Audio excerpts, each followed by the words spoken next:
Bonjour à toutes et à tous, bienvenue sur All That Jazz, le premier podcast français consacré à la comédie musicale. Et c'est déjà notre 3e épisode enregistré en confinement, à distance. Désolé donc encore une fois pour le son qui sera moins optimal que d'habitude. On s'appelle toujours Anna et Fanny. Et aujourd'hui on va parler de...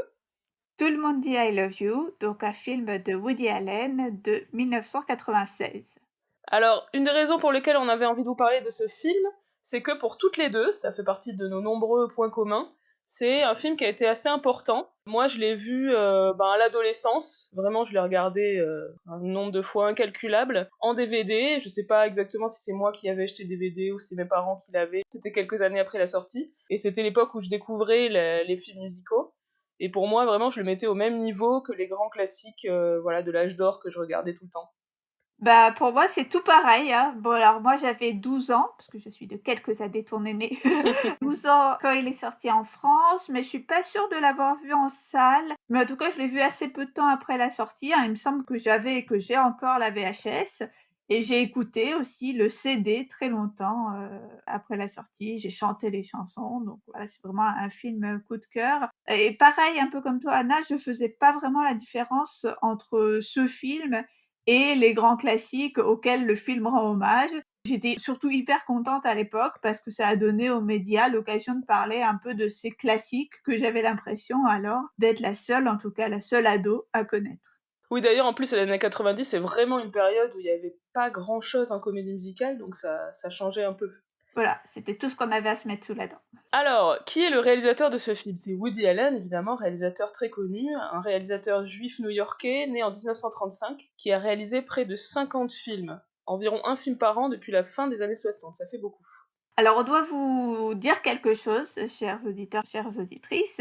C'est quand même malgré tout un peu compliqué pour nous de vous parler de Woody Allen dans le contexte actuel, donc on voulait évoquer ce contexte, hein. Donc on rappelle les faits, comme on dit, depuis 1993, Dylan Farrow, qui est donc la fille adoptive de Woody Allen et de Mia Farrow, accuse son père de l'avoir agressée sexuellement lorsqu'elle était âgée de 7 ans.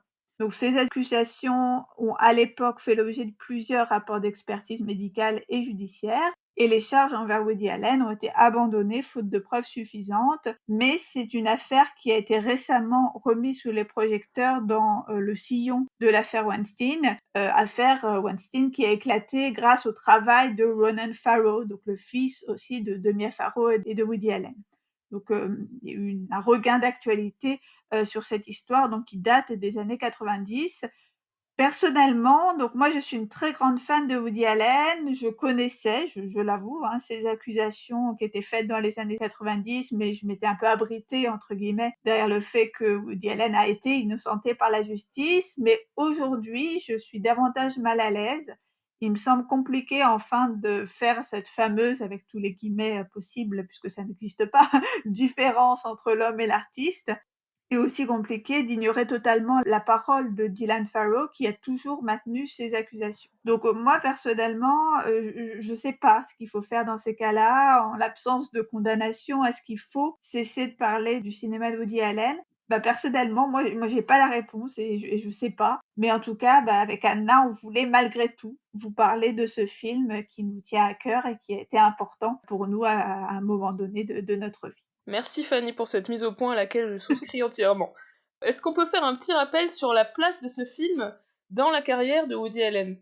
Oui, donc Tout le monde dit I Love You, c'est un film qui sort, de la deuxième moitié des années 90, à un moment où la carrière de Woody Allen est un petit peu en perte de vitesse, hein, notamment aux États-Unis et c'est une décennie, les années 90, pendant laquelle il va, s'essayer à toutes sortes, d'hommages ou d'exercices de style. On peut penser à l'hommage aux expressionnistes allemands que constitue Ombre et brouillard en 92, à l'hommage au film de gangster et aussi au film Backstage avec Coup de feu sur Broadway en 94, hommage à Alfred Hitchcock, à Orson Welles dans Meurtre mystérieux à Manhattan en 93 et donc à la comédie musicale hollywoodienne classique avec Tout le monde dit I Love You en 96. Alors Fanny, puisque tu es spécialiste de Woody Allen, est-ce que tu peux nous dire quels sont ses rapports avec la comédie musicale, et notamment la comédie musicale hollywoodienne de l'âge d'or? Alors oui, la comédie musicale hollywoodienne de l'âge d'or, ça fait vraiment partie des genres favoris de Woody Allen. De manière générale, il est très, très, fan du cinéma classique, comme il l'est de musique, populaire américaine. Pour lui, tout s'arrête un petit peu aux années 60, hein. Il a cette nostalgie de tout ce qui s'est passé, de la première moitié du XXe siècle et dans son cinéma, on va avoir un certain nombre de citations, de films dans le film. Lorsque ces personnages, voient des films, ben, c'est très souvent les films qu'il aime lui, c'est-à-dire, des classiques. Dans Anna et ses sœurs, son personnage voit ainsi le film Soupe aux canards de Max Pother. Son personnage et celui de Mia Farrow voient Chantons sous la pluie dans Crime et délit et il y a une allusion très importante, à Fred Astaire et au numéro Chick to Chick dans La rose pourpre du Caire. Donc vraiment les comédies musicales ont été à de nombreuses reprises citées dans les films de Woody Allen et de manière générale, si on va y revenir, hein, l'univers musical dans lequel baignent ces films, c'est donc ce fameux Great American Songbook, hein, donc des compositeurs comme Cole Porter, George Gershwin et Irving Berlin, des compositeurs qui ont beaucoup écrit pour des comédies musicales. Eh bien, c'est dans ce répertoire que Woody Allen va puiser pour la bande son de la quasi-totalité de ses films, hein, puisqu'on connaît sa quasiment légendaire association avec la musique de jazz. Et oui, on aura l'occasion de revenir précisément sur la musique du film. Mais d'abord, expliquons un peu de quoi il parle. Alors c'est un petit peu difficile parce que c'est un film complètement choral, donc avec de nombreux personnages, et il n'y a pas une seule intrigue suivie. Il y a voilà plusieurs petites histoires, on va dire.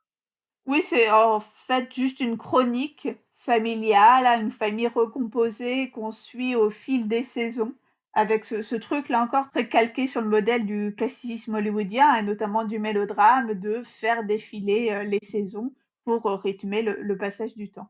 Alors petit point sur les acteurs de ce film. Comme bien souvent chez Woody Allen, on va retrouver un casting pléthorique avec beaucoup d'acteurs très connus, de stars.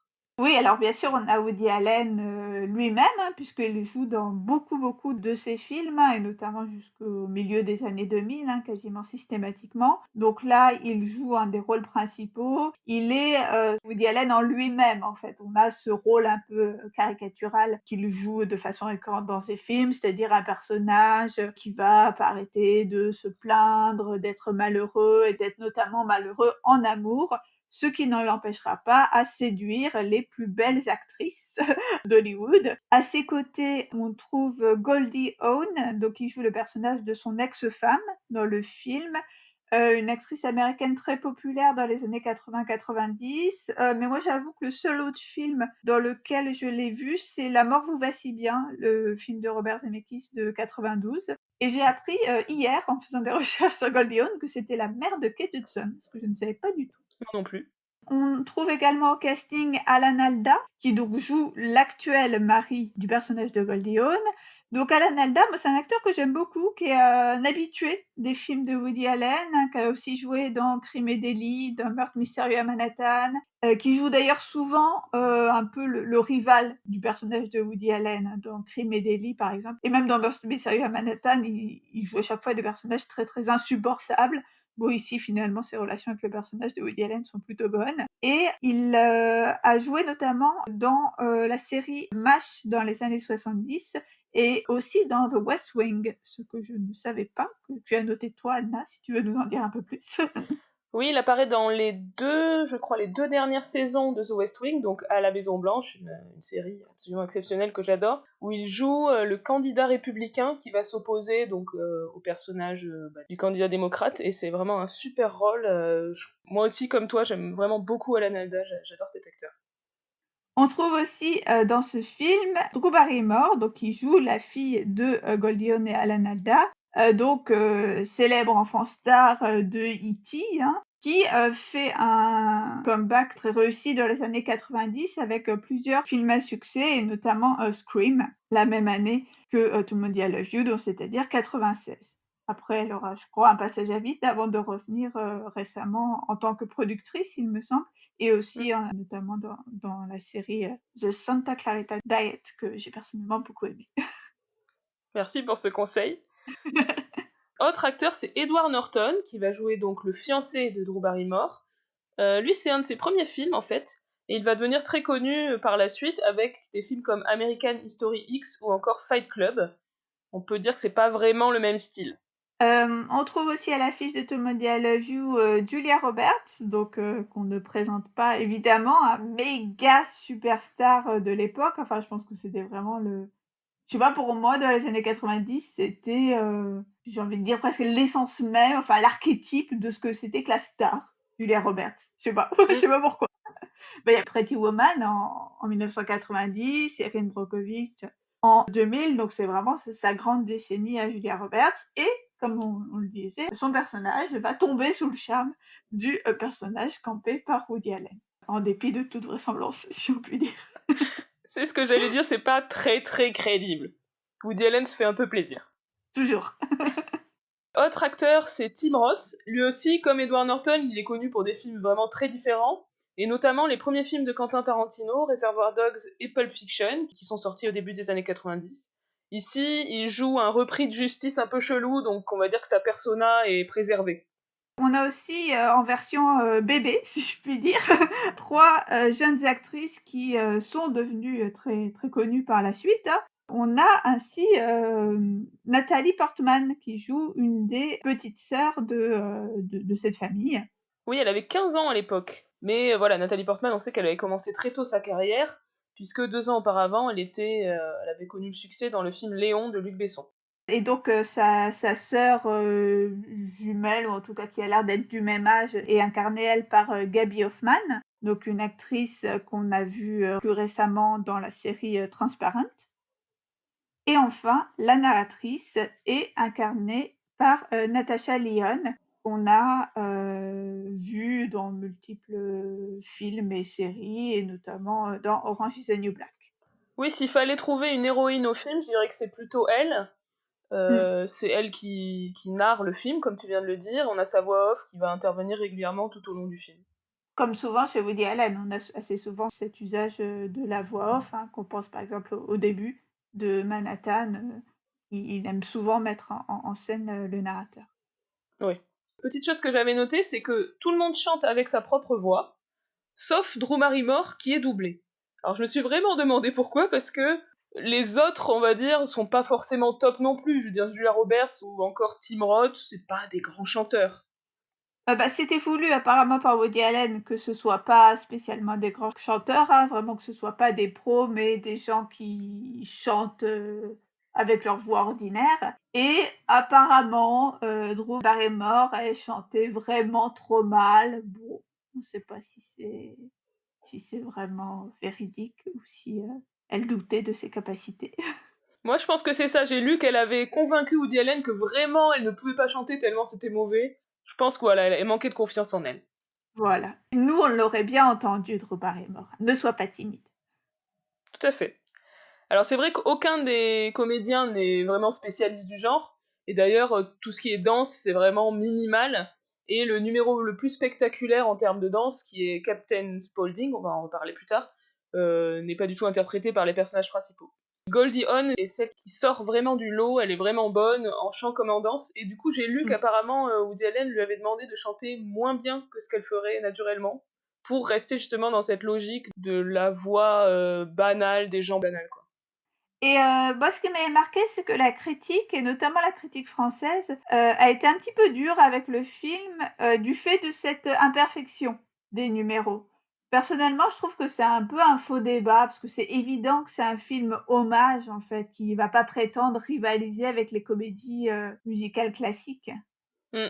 Ça me fait un peu penser aux réactions qu'il y a eu autour de La La Land à la sortie, mais c'est un peu différent dans la mesure où ici l'imperfection est totalement recherchée et assumée par Allen, Mmh. contrairement à Damien Chazelle avec ses numéros hyper bien réglés, donc c'est un peu différent, mais on a toujours cette exigence de perfection pour la comédie musicale qui est étonnante, je trouve. Alors, on l'a déjà un peu dit, hein, mais on va approfondir, ce point. Tout le monde dit I love you. On vous en parle aujourd'hui avant tout parce que c'est un, hommage, ou sinon une déclaration d'amour à la comédie musicale hollywoodienne classique. Alors en quoi, pour nous, c'est un hommage à la comédie musicale, hollywoodienne classique? Bah, d'abord, tout simplement parce qu'on va reprendre un certain nombre de thèmes et de motifs qui sont typiques de ce genre. On peut noter ainsi le thème de la lutte pour la préservation de l'harmonie familiale avec cette image d'une famille qui est réunie autour du piano. Il y a vraiment des moments où ça me fait un petit peu penser à Meet Me in St. Louis. On a des histoires d'amour, des valeurs consensuelles, une fin heureuse. On retrouve les thèmes principaux de la comédie musicale classique. Oui, alors à propos de ça, petit spoiler alerte, si vous n'avez pas vu le film, on a donc une aventure entre Drew Barrymore et l'ancien prisonnier qui est incarné par Tim Roth, alors qu'elle est fiancée avec Edward Norton.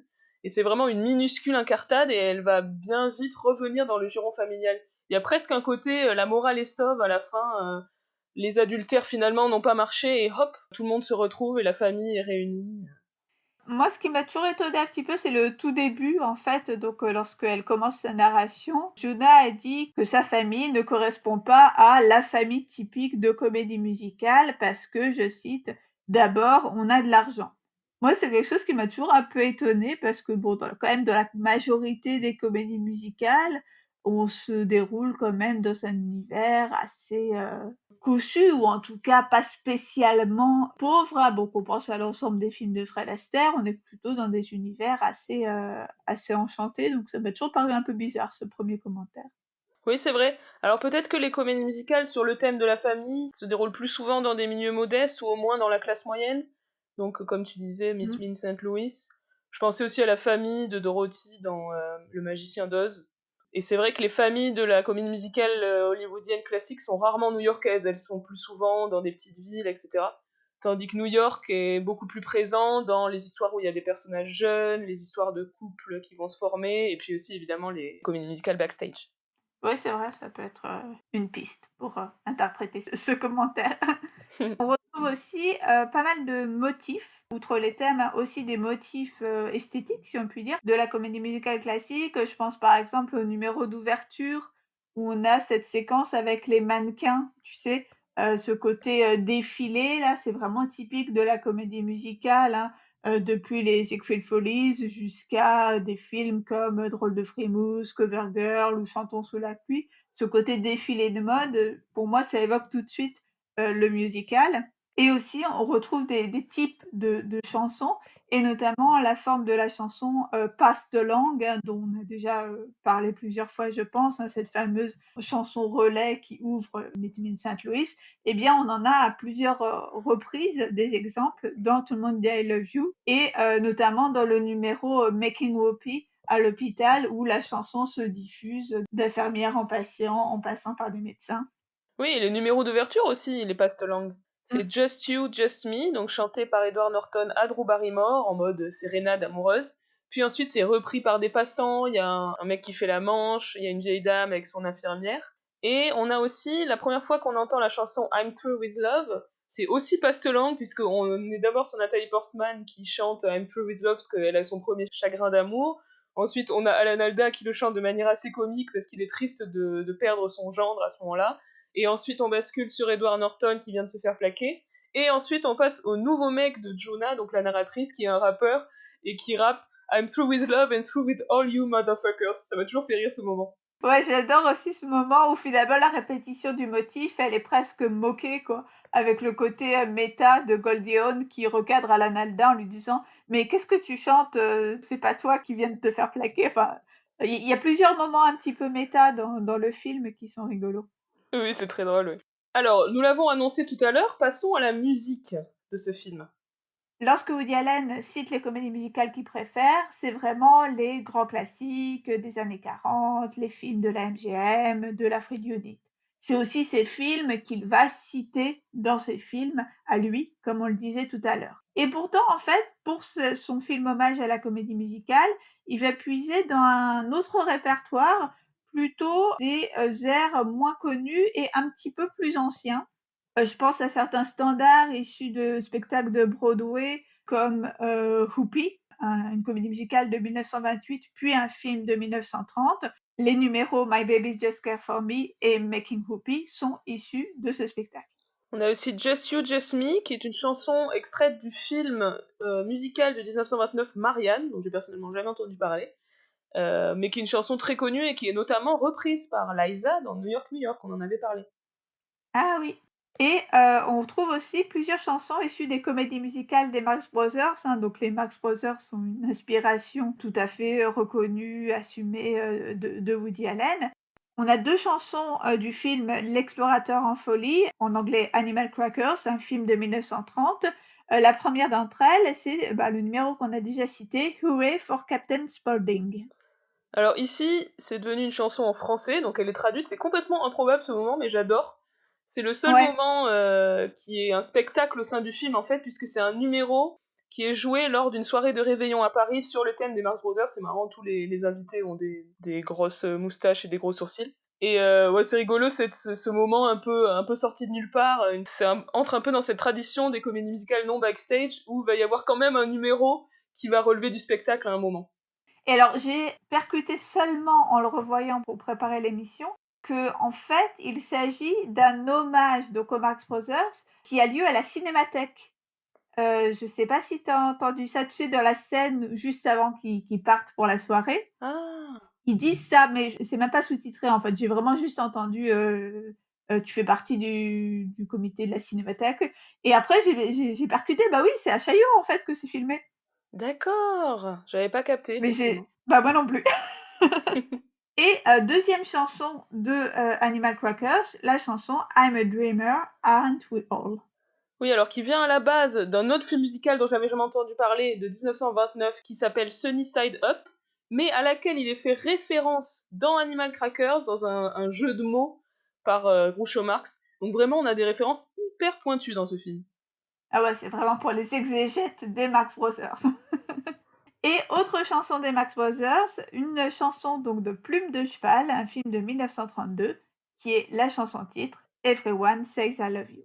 À côté de ces chansons donc issues de comédies musicales ou de films, on a des chansons qui ont été rendues célèbres par des films non musicaux, et je pense en particulier à cette chanson qui va être répétée tout au long du film, I'm Through With Love, qui est bien sûr chantée par Marilyn Monroe dans Certain Lame Show, le film de Billy Wilder de 59. Je trouve ça rigolo parce que finalement ces airs moins connus, ça va pas simplement dresser une filiation entre ce film de Woody Allen et la comédie musicale hollywoodienne classique, mais plutôt sous le mode de la référence qui serait ponctuelle, hein, vraiment du clin d'œil cinéphilique, plutôt ça va inscrire plus encore, si c'était possible, Woody Allen dans The Great American Songbook, donc cet ensemble d'airs, parfois issus du spectacle musicaux, qui se sont inscrits durablement dans la culture populaire américaine. C'est intéressant parce que c'est un choix, donc ce choix d'aller plutôt puiser dans le répertoire du Great American Songbook des années 20-30, qui est également fait par d'autres films hommages à la comédie musicale hollywoodienne classique. On en avait parlé à propos de New York, New York. Mais j'ai aussi pensé, alors un film, je sais pas si tu le connais, qui s'appelle Peine d'amour perdu. C'est une adaptation donc de la pièce de Shakespeare par Kenneth Mm. Branagh en 2000, à laquelle il ajoute en fait, il en fait une comédie musicale et il ajoute des chansons de Cole Porter, de Gershwin, d'Irving Berlin, de Jerome Kern. Mais dans ce film-là, c'était beaucoup plus des classiques. Il y avait Chick to Chick, par exemple, alors que là, Woody Allen va vraiment chercher des raretés. Malgré tout, on a quand même quelques citations explicites de numéros de comédie musicale, hein, qu'on peut assez facilement identifier. Moi, j'en ai vu surtout 2, mais bon, il y en a peut-être plus. J'ai d'abord pensé au numéro de la bijouterie, donc le numéro My Baby Just Cares for Me. Donc on est vraiment dans cette tradition assez fortement identifiée du numéro avec un chœur masculin, hein, donc avec beaucoup de danseurs en costard qui font des claquettes. Je pense que là, l'image qui s'impose de façon assez évidente, c'est le numéro Diamonds Are a Girl Best Friend, donc du film Les hommes préfèrent les blondes, le film de 53, même si ici on joue sur l'antiphrase, hein, puisque donc Edward Horton chante au contraire que sa chérie ne se préoccupe pas des bijoux. Et l'autre référence qui me semble vraiment évidente du film, c'est le numéro sur les quais, la version dansée de I'm Through With Love, le numéro que dansent Woody Allen et Goldie Hawn sur les quais de la Seine, donc à Paris. De manière générale, ça s'inscrit dans la tradition du pas de deux romantique qui ponctue toujours la comédie musicale, mais en l'occurrence, c'est une citation directe du film Un Américain à Paris de Vincente Minnelli, où Gene Kelly et les Caron dansent pareillement en bord de scène. On peut même se dire qu'on va, au sein de ce numéro, complexifier un petit peu la référence, en voyant dans, par exemple, le contre-champ final sur le policier qui les a observés danser, une allusion au policier de Chantons sous la pluie, ou encore dans la chorégraphie, bon, on peut difficilement dire que Woody Allen incarne la virilité athlétique d'un Gene Kelly. Peut-être plutôt pencherait-il du côté de Fred Astaire, notamment dans le côté un petit peu magnétique, dans la façon dont il attire de façon magnétique sa partenaire à lui. D'autant qu'ici, on a un usage assez rigolo, une fois de plus, des effets spéciaux, avec un trucage qui permet à Goldie Hawn de léviter pendant la danse. Oui, c'est trop beau ça d'ailleurs. Ouais, c'est assez bien fait, assez convaincant. Ouais, j'aime beaucoup, il lui saute par-dessus au moment. Il lève les bras en mode qu'est-ce qui se passe? Puis quand il la porte, il y a un moment où genre il la porte, mais en fait il la porte sur un petit doigt, quoi, tellement. Ouais, c'est un super numéro. Alors moi je voulais parler de quelques autres numéros que j'aime bien, il y a vraiment beaucoup de numéros dans ce film. J'aime beaucoup la séquence montage avec, en fait, il y en a des enfants qui viennent faire trick or treat au moment d'Halloween, donc qui sonnent à la porte de la famille. Et donc on a 4 petits bouts de chansons à la suite comme ça, et on a notamment What a Little Moonlight Can Do, chanté par un mignon petit loup-garou. Donc c'est une chanson vraiment connue, un classique du jazz de 1934, qui a été rendu célèbre par Billie Holiday, puis qui a été chantée par notamment Bing Crosby, Peggy Lee ou encore Tony Bennett. Et un tout petit peu plus loin dans la séquence, dans un registre, on va dire, assez différent, on a Chiquita Banana, ça j'ai toujours adoré. Et c'est une chanson en fait qui est issue d'une pub pour les bananes datant des années 40. J'ai regardé la pub tout à l'heure, c'est très improbable. Oui, elle est assez fantastique cette pub, hein. Je pense qu'on devrait mettre le lien pour permettre à nos éditeurs de l'apprécier. Ouais, on va faire ça, je pense. Et encore une fois, on se demande vraiment où Allen est allé chercher tout ça. Je suis vraiment admirative en fait. Je pense que comme souvent dans ses films, il veut rendre hommage à la culture populaire qui a marqué son enfance à lui, en fait, tout simplement. Ça doit être une pub qui l'a marqué quand il était gosse et bim, il la remet dans son film. Ah oui, c'est bien possible, oui. Et après, je me suis demandé à quel point ça venait aussi sans doute de sa collaboration avec Dick Hyman, donc qui est compositeur et arrangeur sur de nombreux films de Woody Allen, et qui était un pianiste de jazz très prolifique, donc il devait aussi connaître des choses moins évidentes. Hmm. Numéro aussi sympa, c'est Enjoy Yourself, It's Later Than You Think, donc qui est issu d'une chanson de 1949, qui n'est pas extraite pour le coup ni d'un film, ni d'une pub, ni de quoi que ce soit, et qui apparaît dans un numéro vraiment super. Avec des effets spéciaux plutôt pas mal. Ça apparaît à l'occasion de l'enterrement du grand-père et on a des spectres en fait qui viennent danser tous ensemble. Je trouve que c'est plutôt réussi. Ah oui, j'aime beaucoup aussi, ouais. Et on a aussi, en dehors de ces numéros, on va dire un peu plus vrais numéros, pas mal de chansons qui sont pas vraiment des numéros à proprement parler, mais des petits moments chantés. J'aime bien par exemple Cuddle Up a Little Closer, Lovely Mine, une chanson de 1908, donc assez connue, qui a été chantée notamment par Doris Day ou encore Julie London. Et ici, elle est chantée par un des nombreux amoureux de la narratrice, de Jonah. Puis par le chauffeur de taxi qui les ramène depuis l'aéroport. Oui, qu'il la reprend en, je sais pas si c'est en arabe ou, je sais plus où ça se déroule. Et autre exemple, c'est Looking at You, une chanson de Cole Porter qui est ici un petit moment chanté ou à la nalda au piano, Serena de Goldie Hawn. Et là vraiment, enfin en fait on n'a pas cité tous les numéros parce qu'il y en a énormément, mais voilà, c'est pour donner un petit aperçu de tous les choix qui ont été faits par Woody Allen dans ce film. Alors, on voulait aussi parler de manière un petit peu plus générale des thèmes qui sont chers à Woody Allen et qu'on retrouve vraiment pleinement dans ce film pour dire rapidement en quoi c'est un film typiquement allénien. Alors bon, le thème numéro un, c'est la ville de New York, qui est le décor de nombreux films de Woody Allen. J'allais dire la plupart, mais je n'ai pas les chiffres exacts, mais peut-être Fanny, les as-tu?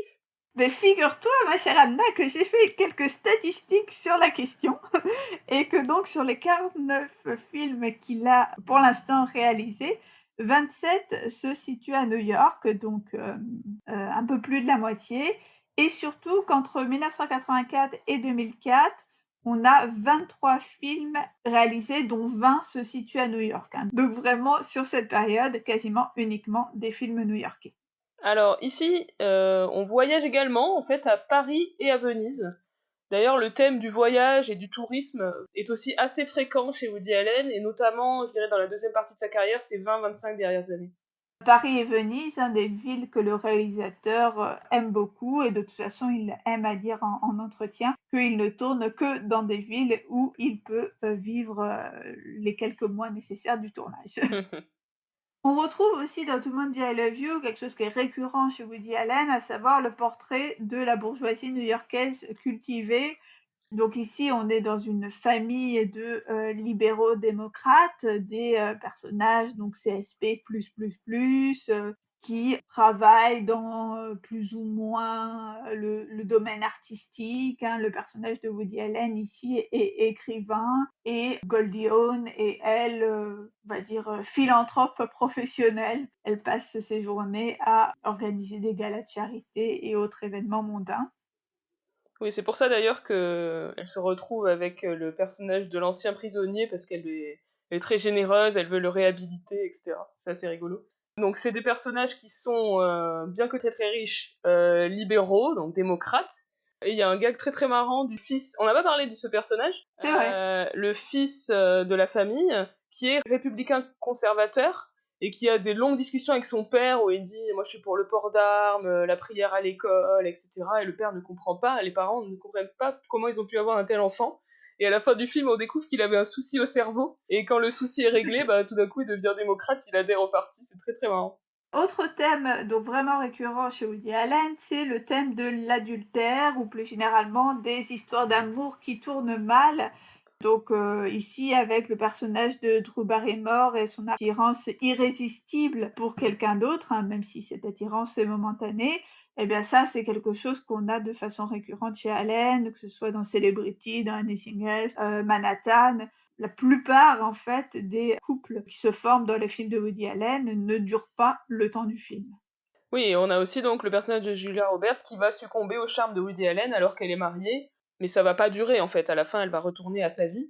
Ce qui me permet d'évoquer, on l'a déjà un peu dit, mais un autre thème récurrent chez Woody Allen, c'est qu'il va se mettre en scène sortant avec des femmes bien plus jeunes que lui. Ici, il y a quand même 28 ans de différence avec Julia Roberts. On parlait de Fred Astaire dans Easter Parade, mais bon, Woody Allen, sur la matière, il se pose quand même pas mal. Oui, c'est clair. Alors, au bout d'un moment dans sa carrière, il a fini par arrêter de se donner des rôles de séducteur, on va dire, vers le début des années 2000, parce que ça devenait moins crédible, mais il a quand même Au-delà de persévéré. 70 ans. C'est ça. Bon, le thème qu'on a déjà évoqué, le thème évident de Tout le monde dit I love you, c'est celui de la famille. On a dit que c'était un film choral et là aussi, la forme même du film choral, c'est quelque chose qui va revenir souvent chez Woody Allen, qu'on pense à Anna et ses sœurs, à Radio's Day, à Café Society.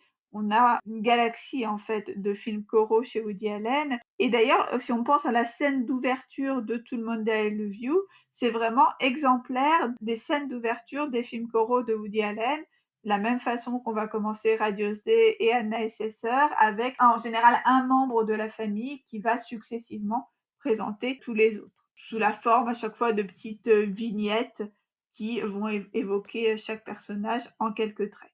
On peut également évoquer le thème de la psychanalyse. Ici, on ne l'a pas encore dit, mais en fait, la psychanalyse va devenir un des ressorts de l'histoire, puisque Juna va réussir à espionner le personnage de Julia Roberts chez son analyste, entendre ce qui se dit pendant la cure, et donc donner à son père, donc Woody Allen, les clés pour la séduire. Et ce mécanisme, en fait, de quelqu'un qui va entendre la thérapie de quelqu'un d'autre, on le retrouve aussi dans un autre film de Woody Allen, le film Une autre femme. Ça montre aussi toutes les névroses des personnages et presque l'impossibilité d'en finir avec la psychanalyse, puisque à la fin, le personnage de Julia Roberts s'en va parce que, en fait, sa vie est trop parfaite. Elle ne vivait que dans cette insatisfaction et comme le personnage de Woody Allen lui a permis d'assouvir tous ses fantasmes, eh bien, elle ne se sent pas bien parce qu'elle n'a plus rien sur lequel fantasmer. Alors, autre thématique importante, ou en tout cas qui fait partie du film, comme elle fait partie de la vie, c'est la mort. Et on a notamment une scène lors de l'enterrement du grand-père, on a un peu évoqué tout à l'heure, avec des revenants, en fait, des fantômes qui arrivent, et ces fantômes, ils vont venir danser, et encourager le public à profiter de la vie. Donc c'est le titre de la chanson, Enjoy yourself, it's later than you think. La mort, c'est une obsession hein, chez Woody Allen. Souvent, il en parle de manière angoissée, on va dire, chez ses personnages, mais parfois aussi, comme ici, par le biais de l'humour, avec cette scène donc, qui, moi, m'a fait penser à la scène des garçons de café qui sortent des cercueils pour danser dans Guerre et amour, donc un film du tout début de la carrière de Woody Allen, où on retrouve cette idée de désamorcer en fait l'angoisse provoquée par la mort par un gag visuel totalement aberrant.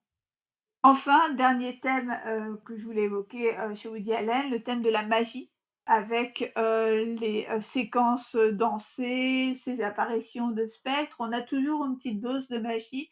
La magie étant par ailleurs, là encore, un des grands thèmes de Woody Allen, thème qui est au centre de films comme Magic in the Moonlight, Alice ou encore Mes nuits à Paris. Woody Allen ayant d'ailleurs lui-même été magicien amateur à ses heures perdues quand il était petit. Alors pour finir, parlons un petit peu de la réception de ce film, comment il a été reçu, et notamment en France.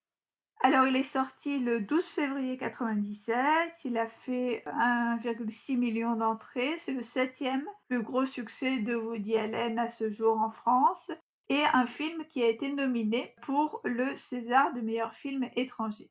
Ouais, donc un vrai succès. C'est vrai que la France a toujours aimé Woody Allen, hein. Les spectateurs, donc comme tu l'as dit, 1,6 million d'entrées, c'est pas tous les jours qu'un film fait autant d'entrées. Mais les critiques aussi, hein. Les critiques français sont absolument fans de Woody Allen dans l'ensemble. Et en fait, il est plus apprécié en France qu'aux États-Unis. Et la preuve aujourd'hui, son éditeur, l'éditeur de ses mémoires et le distributeur français de ses films continuent vraiment de le soutenir. Il revendique même, alors qu'aux États-Unis, il est lâché. Il a été lâché récemment par son éditeur, mais aussi par Amazon qui devait distribuer ses films. Cette différence entre la réception française et américaine de Woody Allen, hein, c'était donc déjà le cas dans les années 90, puisque donc il y a quelque chose dont on n'avait pas encore parlé, hein, c'est la fameuse entre guillemets affaire Souni, donc le scandale provoqué par le fait que Woody Allen ait entretenu une liaison et soit aujourd'hui en couple avec la fille adoptive de Mia Farrow qui était alors sa compagne. Donc c'est quelque chose qui est découvert par Mia Farrow et qui est rendu public au début des années 90 et qui va très durablement, hein, au moins jusqu'à Matchpoint, donc 2005, freiner, sinon stopper, la carrière de Woody Allen aux États-Unis. Dans les années 90, en France, on a très peu connu ce passage à vide avec des critiques et un public qui s'émeut assez peu de la situation. Et moi, j'aime bien toujours citer cette fameuse blague qu'il fait à la fin d'Hollywood Ending. Ah ouais, j'adore. Il incarne un réalisateur qui va devoir tourner un film en étant aveugle, hein, parce qu'il devient psychosomatiquement aveugle. Et donc le film est une catastrophe. Il est assassiné par la critique américaine. Mais en Europe, et en France, il me semble, hein, Oui, spécifiquement, le film est acclamé et vu comme le plus grand succès, le plus grand film américain de tous les temps. Et il y a cette réplique qui dit Here I'm a bum, ici je suis un moins que rien, mais là-bas je suis un génie, there I'm a genius. Thank God the French exist. Dieu merci, les Français existent. Et ça, c'est quelque chose, je pense qu'on peut mettre en épitaphe de toute la carrière de Woody Allen. au moins il est lucide. Voilà. C'est donc la fin de cet épisode de All That Jazz, ce gros plan consacré à Tout le monde dit I love you. Merci de nous avoir écoutés. N'hésitez pas à réagir. Voilà, est-ce que vous connaissez le film? Est-ce que vous connaissez Woody Allen? Est-ce que vous n'avez pas envie de le connaître? Toutes ces choses, voilà, n'hésitez pas à débattre avec nous, c'est avec plaisir. On remercie également nos partenaires, Tony Comédie et l'Écran Pop, et on vous dit à très très bientôt pour un nouvel épisode de All That Jazz. À bientôt. Salut!